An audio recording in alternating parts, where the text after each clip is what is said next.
EFF, viva! Viva! Viva EFF, viva! Viva! Don't leave the Commander-in-Chief lonely! Don't leave! Don't leave the Commander-in-Chief lonely! Don't leave! Don't leave the Commander-in-Chief lonely! Don't leave! Anda! No, thank you very much, EFG. Sibulise to the chair of the province and the leadership of the province. Sibulise to all the CCT members and the leadership that comes from all the provinces in South Africa of the EFF.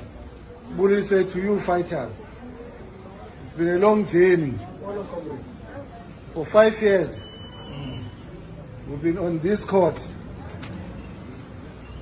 with these fighters, commissars. That's why it's important that everything today we are here as commissars. These fighters, they've been here for the last 5 years together with me in this court. But they thought we were going to surrender.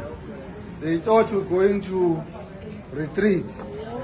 So today, the magistrate has sentenced us to 18 months suspended sentence and a fine of 6,000 for defending the revolution. Because what happened on that day in the State of Nation address, I'm told that there's a State of Nation address next week on the 18th of May. Once we are given a responsibility, we'll do it again. Because what we did there, we've got no regret. So I've been found guilty for GBH. Ubamba nje umfana womlungu kancane. Kuthiwa bese kusondele ku-attempted murder. Mawusuka ku-GBH, the next thing kusho ukuthi ususondele ku-attempted murder. On a civil case that you explained now, ukuthi on the day we received a communication from police ukuthi there is a threat in the life of the CIC. And the police themselves, including the police that Dlamini case and all the police that came here, when they were asked under oath, did you know about the threat in the life of the CIC? All of them, they confirmed that there was a threat that was reported by the police ex-same. So before the incident, they knew that there is a threat in the life of the president. So when we left that parliament on the day, we left the parliament, we decided that because there is this threat as a leadership, we're not going to do the normal business of parliament. You know, once we enter those chambers, we always ask questions, we are robust. But on that day, as a leadership, we said to say, now that the police have confirmed that there's a threat in the life of the president, and that threat, they said to us, it's going to happen through the commotion with white shirts and those bouncers. And we took a conscious decision where we briefed CCT that today we're not going to risk it.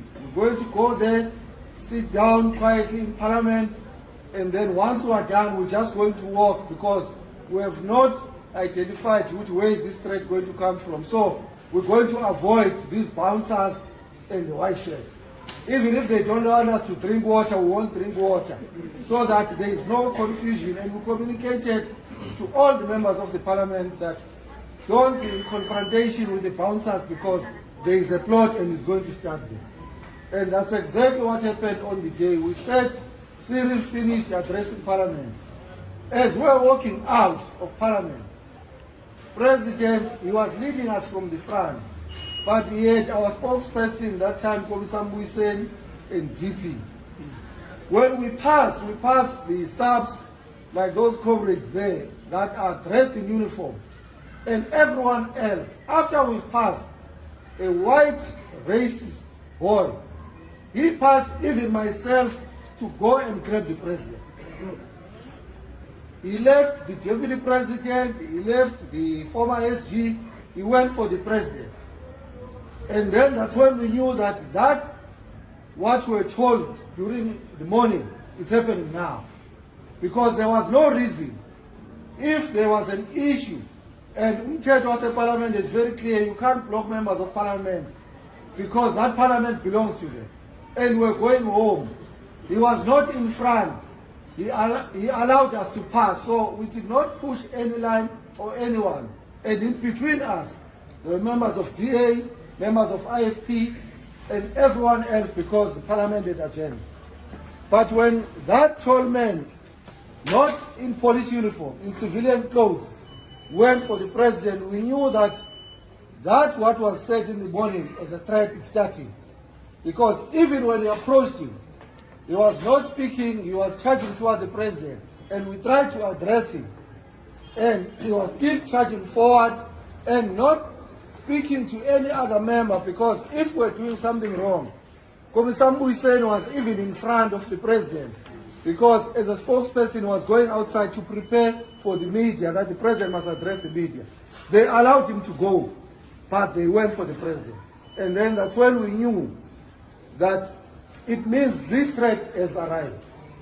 But because we've been given a responsibility at the time, that's why I'm saying, once we're given that responsibility, we'll execute it again. The responsibility that we had is to protect the revolution and its leaders. And I knew that once the life of the president is a threat, it's the life of the organization, we have to respond. And we're not going to respond with flowers. And I had no time of asking questions when the president's life is under threat. I had to attend to that, and we attended to it without any hesitation, with no regrets.